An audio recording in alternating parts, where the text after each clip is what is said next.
Fine Time is about to blow your mind.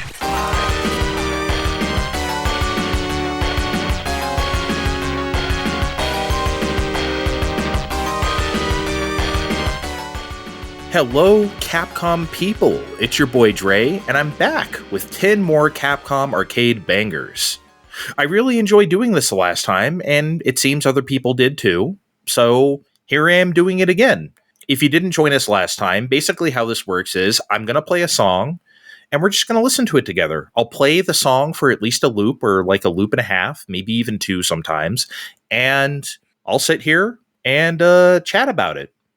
Tell a few personal stories about it, maybe, if I have any, and that's it. Nothing much more to it than that, so let's get started.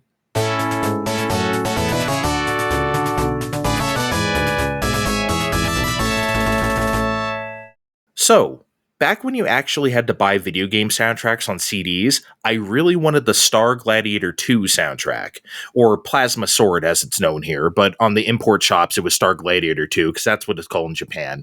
And that CD was always like $30.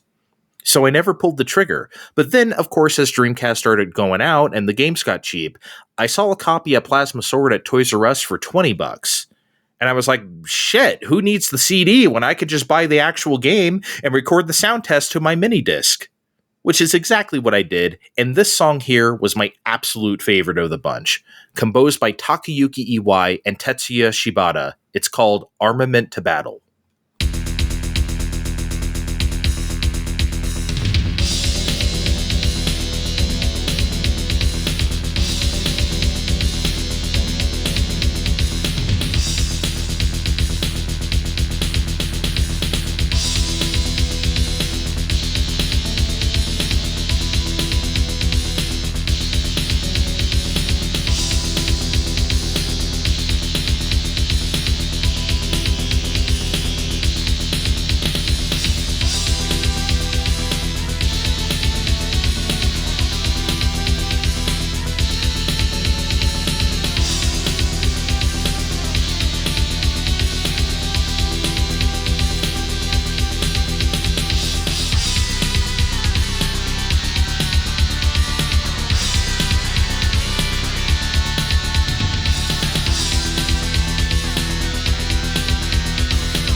Good God, I love this song, man. It's so good. I love how abrasive and tinny that rhythm guitar sound is. It's almost obnoxious, but it just hits a certain part of my ear that I love. You know, it's like almost an update of the classic Takayuki Iwai guitar sound, you know, that he was like pretty much known for. But damn, like, I just love this one. I love how moody it is. It's excellent. Almost doesn't sound like a fighting game, does it? Always been one of my favorites. Fine Time, Fine Time, Fine Time.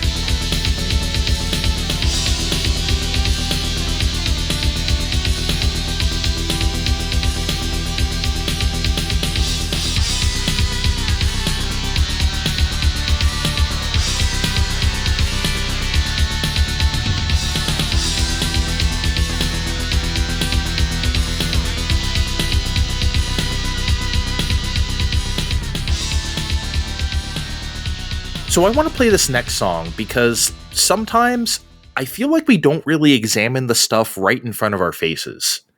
We can become so familiar with a song because we've heard it so much that we might just take it for granted instead of really realizing how rad it is, you know? So, you know the Stage 2 song from Final Fight, The Subway? Have you ever really sat down and examined how clinically insane that song is? Well, you're about to. Junko Tamiya, take us away.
Like, bro, what even is this?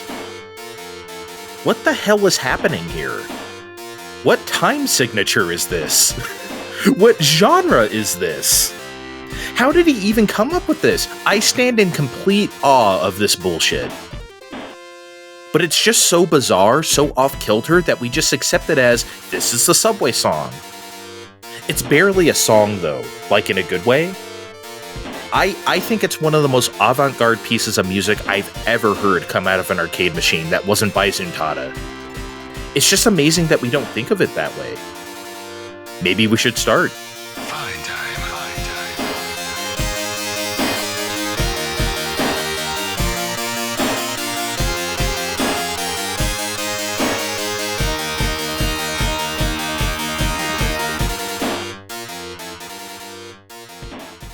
I remember when MERCS hit the arcades very clearly, because it was one of the first times I recognized a game as a modern update of what I played before.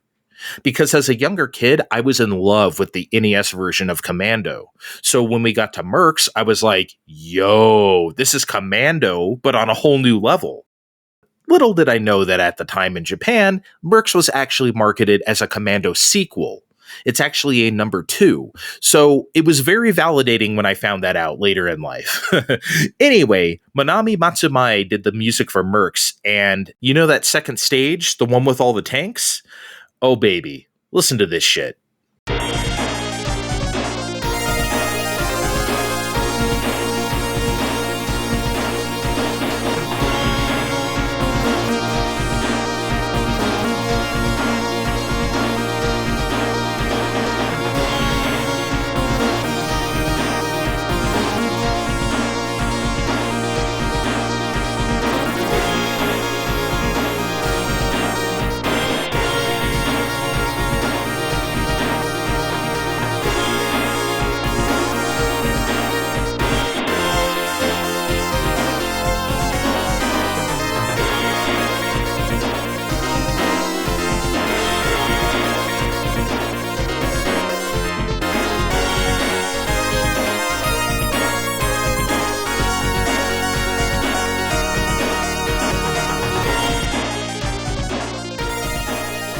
Fuck yeah, man. I love it. It's great because as a sequel to Commando, it updates that marching military sound and adds like a boatload of those hot CPS synthesizers on top. So fucking peak. It sounds like the bridge from the 80s to the 90s. And nobody was better at making hype than Matsumae. God damn, dude. There is beauty in this world yet, I tell you what.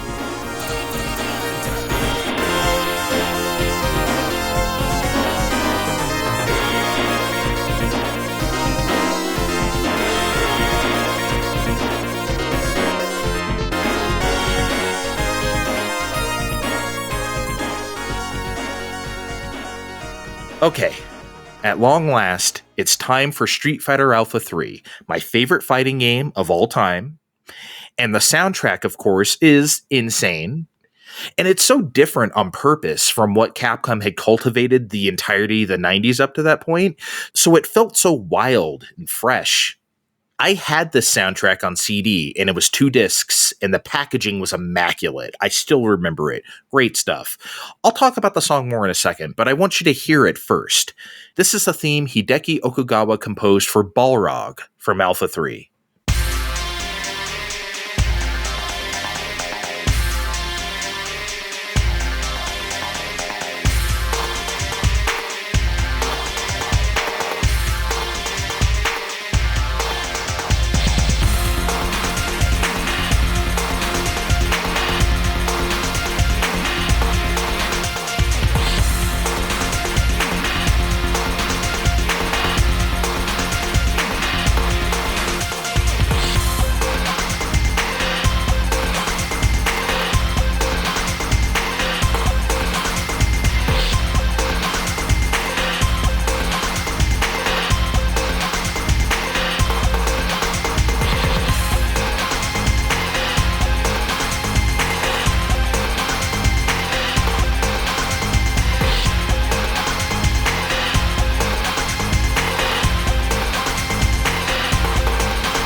Incredible stuff, man. Incredible. What an imprint this music made on me. And, it reminds me of something Motohiro Kawashima said as Streets of Rage 4 was coming out. Because he was talking about rediscovering the clubby music from older Streets of Rages and why those things worked. And he described it as phrases talking to each other. So you're hearing one repeated phrase, and it's like, okay, what's the next one? Oh, wow, that's cool. I can't wait to hear the next one. And the next one. That's what this Balrog theme taps into. It's something very specific to this time period, and it's something Kawashima really understood while doing Streets of Rage 4, which is why that soundtrack is great as well. Anyway, the 90s, am I right? Shit.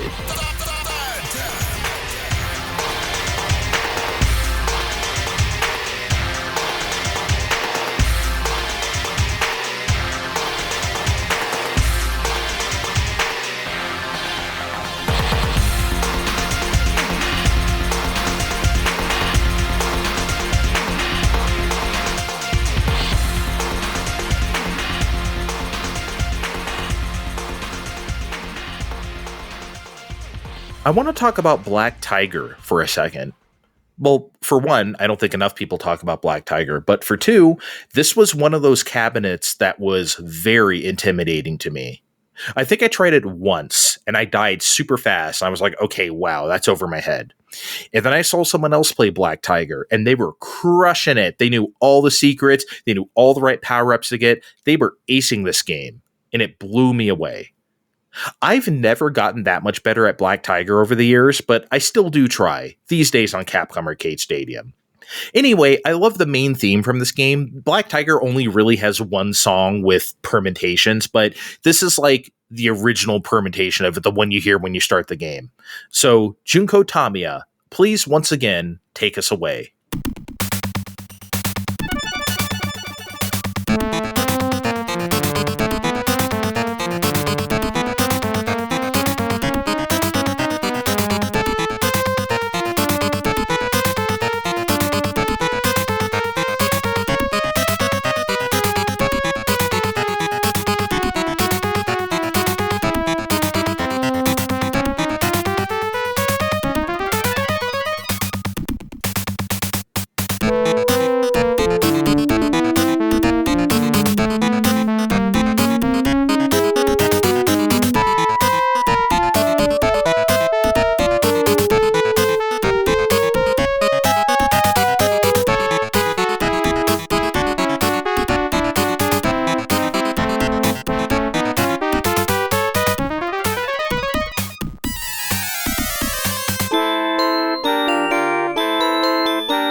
Isn't this shit great?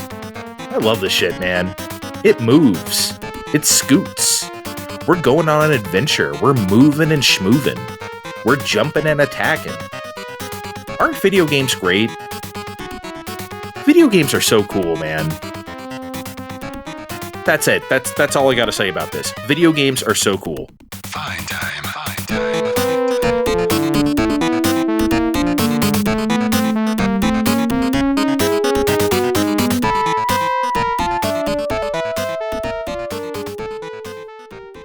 Out of all the Capcom composers of this era, my favorite was probably Isao Abe, but a close second was Takayuki Iwai.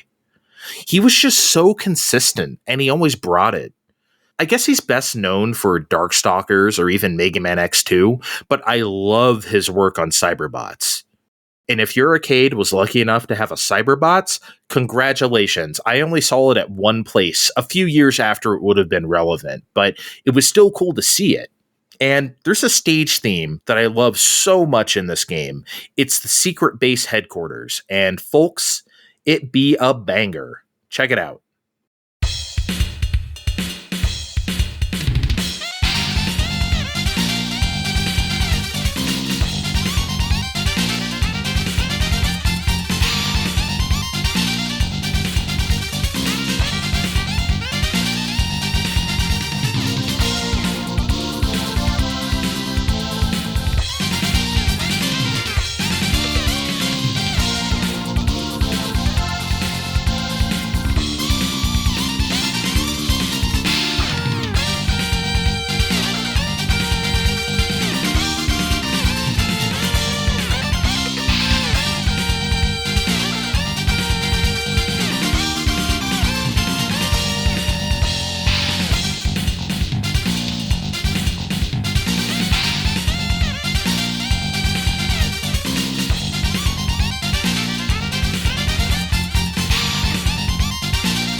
Man, this is like... it's like the perfect Capcom song. It's perfect. If I had to show somebody one single song to show them what Capcom sounded like in the 90s, I would legit pick this one. It has everything. The abundance of hooks is... What was it that music critic said in the 90s? More hooks than a tackle box? Like what else can you say?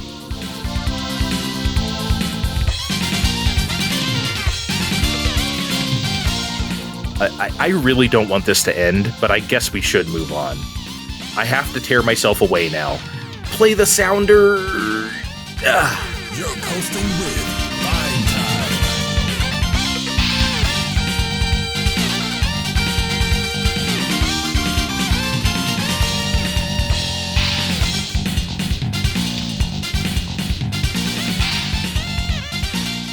Alright, so believe it or not, the first time I did this, I never got around to my favorite Capcom soundtrack.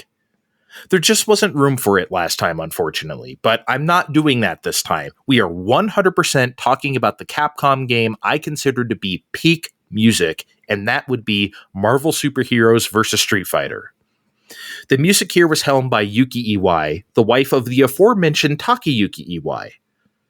Imagine that shit. You both work at Capcom, and you're both peak composers, and you're married. And you go home and fuck. What a life, man. Jesus. Anyway, she did work on Marvel vs. Street Fighter. Legitimately, again, my favorite Capcom soundtrack of all time. And this is Dhalsim's theme from that game. Check it out.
Is this the best synth bass sound of all time?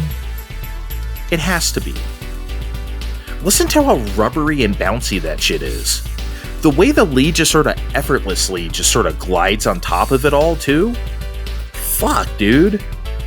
I think this is the only Dhalsim theme I truly love. It's the only one for me.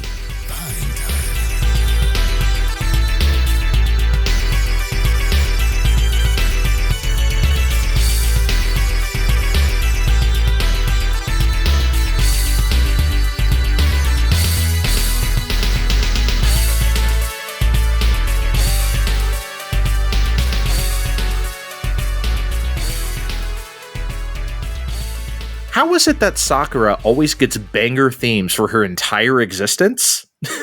Every single one of them in every game is crazy good. And we're going to dip right back into the infinite well that is Marvel vs. Street Fighter and play the Sakura theme from that game. And if you never heard this before, get ready for some peak.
Wow.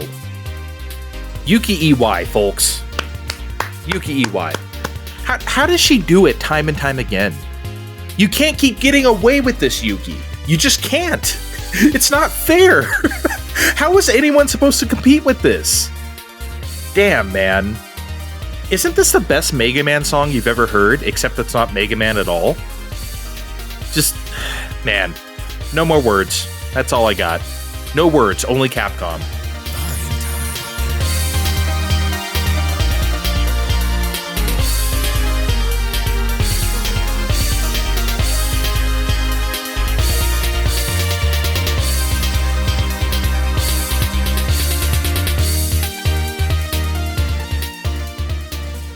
Let's take it back to the 80s again. Did you know Capcom made an arcade game based on the movie Willow? And it was pretty damn good? I really, really loved this game growing up. It was a side-scrolling action platformer, almost like a precursor to Magic Sword. Really excellent licensed game, you know?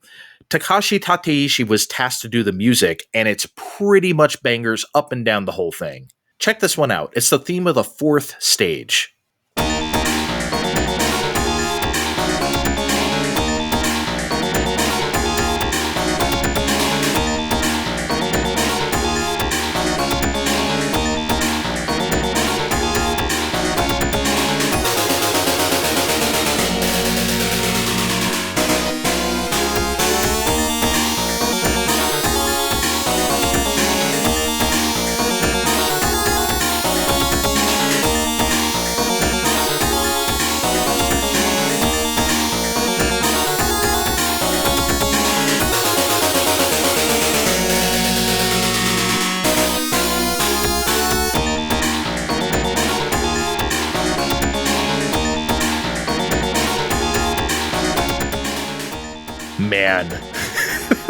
Man, you know, people always talk about how hard Konami went on their licensed properties back then, particularly Ninja Turtles, but I think Capcom went even harder. There's the Disney stuff, of course, and then there's shit like this.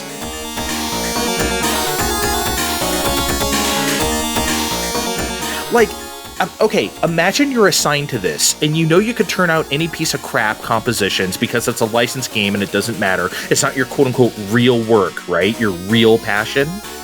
But you don't do that. You have pride in yourself and your shit, and you step up and knock it out of the park. This music has no right to be this incredible, but it is. All I can say is, bravo.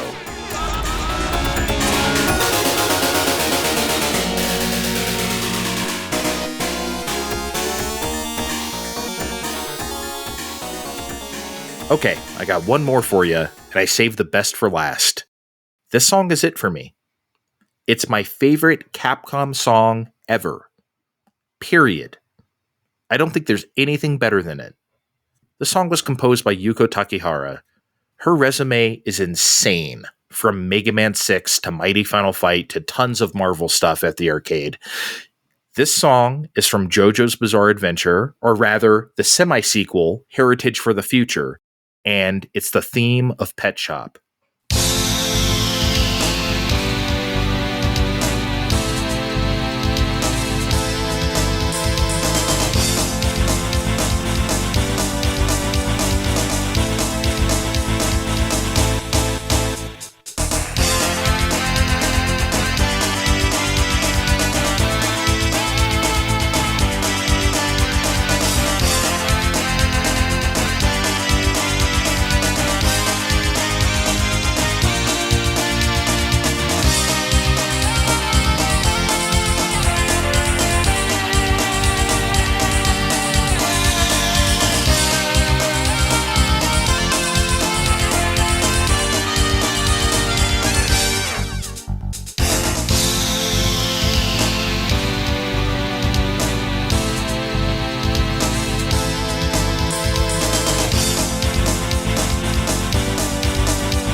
I mean, look, I could sit here and talk about this song for hours and why it's so good and everything, but I really don't want to talk about this one. I really don't want to talk about this one right now. I just want you to hear it.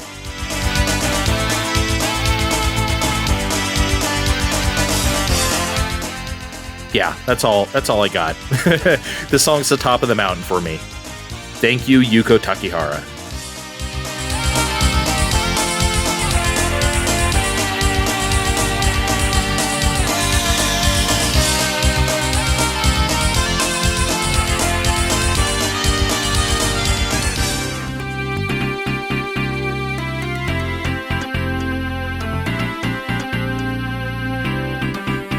Alright, I gotta get out of here. Thanks for taking time out of your day to listen to 10 more Capcom arcade bangers with me. It's been real fun to do this, and I hope you enjoyed it as much as I did.